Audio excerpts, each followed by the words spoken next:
सुखदेव जी यहाँ पर बताते हैं कि राजा परीक्षित, नारद जी और युधिष्ठिर जी के बीच धर्म की चर्चा हो रही है कि धर्म क्या है। नारद जी ने कहा धर्म के 30 लक्षण हैं। कितने लक्षण हैं? पर मैं तुम्हें 5 बताता हूं, सबसे महत्वपूर्ण, ये नींव है धर्म की। कौन से लक्षण है? पहला लक्षण है सत्य। नारद जी कहते हैं सत्य की राह पर चलो। राजा हरिश्चंद्र ने पत्नी का विक्रय करके भी सत्य की राह नहीं छोड़ी थी, जो आज के समय में मुश्किल है। बात बात पर झूठ बोलते हैं हम, छोटी छोटी बातों पर झूठ बोलते हैं।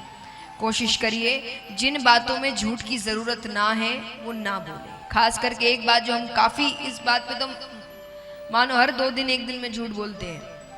किसी से मिलने जाना है, कोई समय बांधा गया है, वो व्यक्ति उस समय पर वहां पहुंच गया, अब आपको फोन कर रहा है आप कहाँ हैं, आपका जवाब क्या होता है? 2 मिनट 5 मिनट, बस पहुंचने ही वाला हूं। और असलियत क्या होती है? घर से ही नहीं निकले।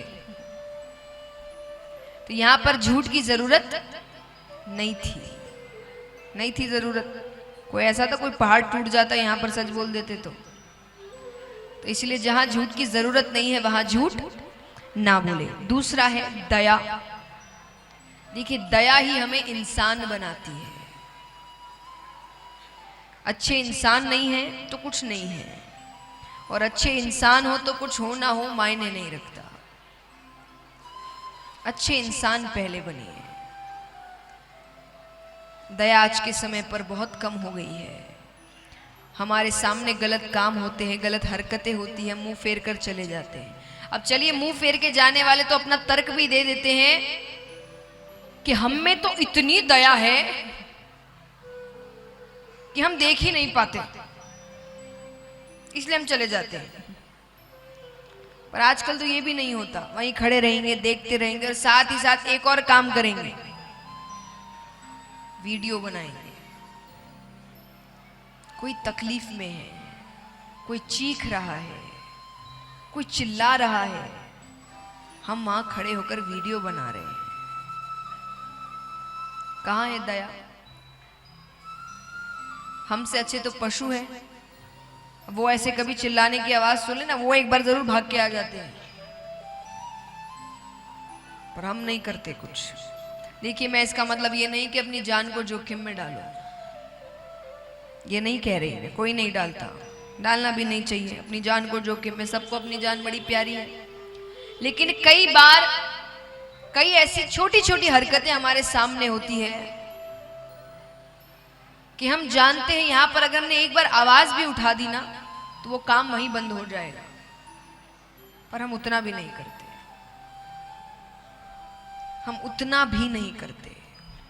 हमको ऐसा लगता है हमें क्या, पर याद रखना चीजें घूम कर आती है। आज जब किसी को मदद की जरूरत है और आप मुंह फेर कर चले गए, हमें क्या, कल आपको मदद की जरूरत होगी, और जब आपकी नजरें ढूंढ रही होगी कोई मेरी मदद कर दे यहाँ पर, तब सामने से वो व्यक्ति चलकर जा रहे होंगे और सोचेंगे हमें क्या। तो जो करोगे वैसा ही भरोगे। तो दया जरूरी है, दया रखिए मन में। जितनी दया होगी उतने अच्छे इंसान होंगे आप, और जितने अच्छे इंसान उतने भगवान के प्यारे, याद रखना। ये दूसरा लक्षण। तीसरा लक्षण है पवित्रता। खुद को पवित्र रखें, घर पवित्र रखें। घर में जितनी साफ सफाई होगी उस घर में उतनी लक्ष्मी आती है।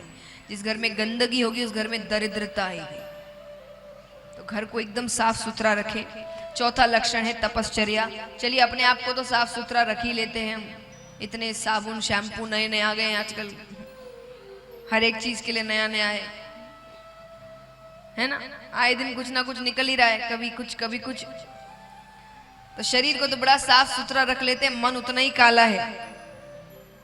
कहते ना सरकार काला धन तो हटा देगी, पर काला मन कैसे हटाए? जब तक काला मन नहीं हटेगा काला धन नहीं हटने वाला। तो पहले इस मन को साफ करिए, वाणी पवित्र रखे, विचार पवित्र रखे। किसी को कुछ कहने से पहले सोचिए थोड़ा।